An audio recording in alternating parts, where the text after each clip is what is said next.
Hey guys, this is Jay. Today we'll talk about how to determine a structure using what we learned so far. IR, mass spec, proton NMR, and carbon-13 NMR. Here we have a problem with all four things given. How will we approach a problem like this? I encourage all of you guys to pause the video and test yourself. The first thing we usually do is look at the mass spec or the IR. So mass spec is used to determine the molecular weight of a molecule, and it can also be used to find the presence of certain elements. The m plus value is usually given, and it tells us what the molecular weight of the molecule is.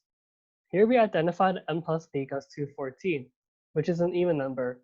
So recall that an odd m plus value means that there's an odd number of nitrogen in the structure. An even m plus value means that there's either no nitrogen in the structure or an even number of nitrogen in the structure, which is very unlikely in this class.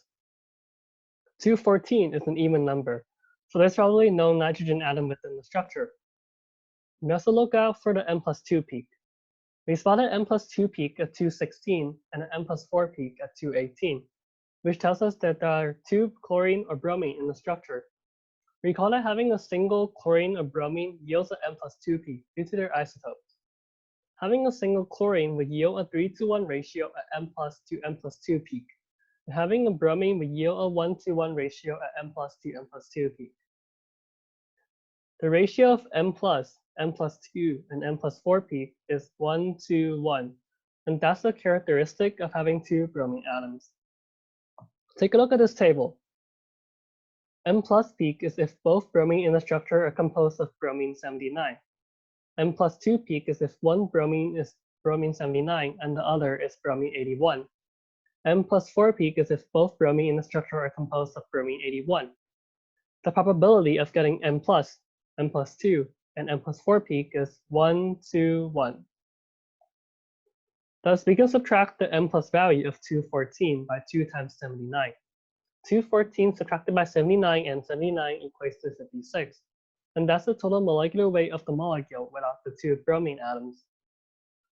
Then we can divide 56 by 13, which is the molecular weight of CH, to determine the approximate chemical formula. Here, the quotient equates to the number of carbon and hydrogen, and the remainder is the number of hydrogen. 56 divided by 13 equates to 4 with a remainder of 4. So the number of carbon is 4, and the number of hydrogen is 8. Thus, the approximate chemical formula is C4H8Br2. But it doesn't mean that this chemical formula is perfect for sure, as we need to check up other things, such as IR as well. From the IR spectra, we can only see CH bond.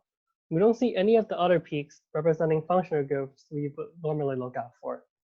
The C double bond O, the OH, NH, C triple bond C, C triple bond N. If you don't see any of those peaks, meaning that none of those functional groups are present, that means our approximate chemical formula C4H8Br2 is probably right.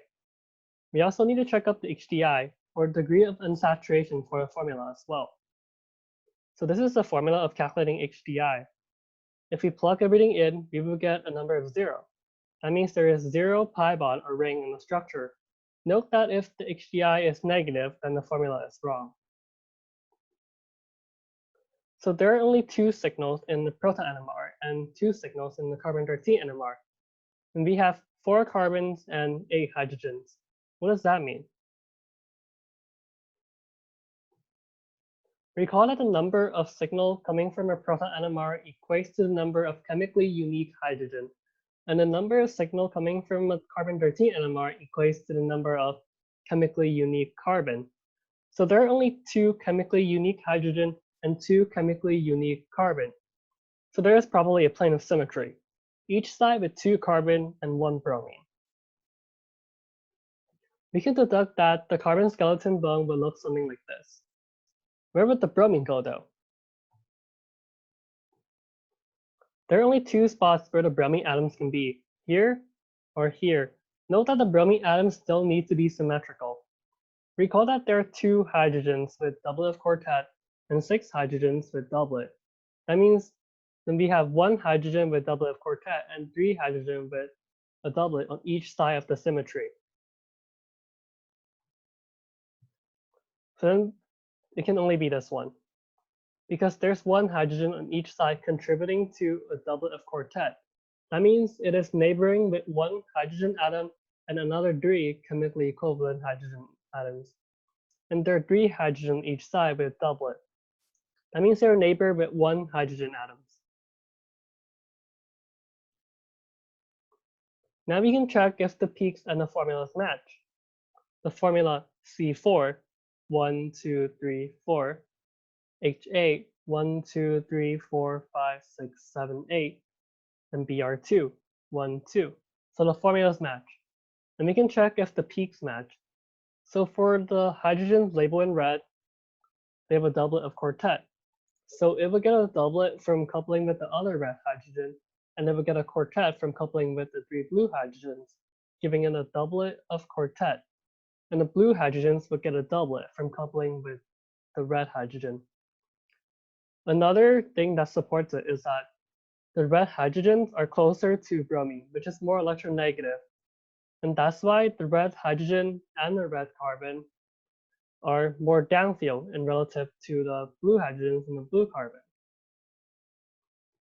Thank you guys for watching, and see you guys next time.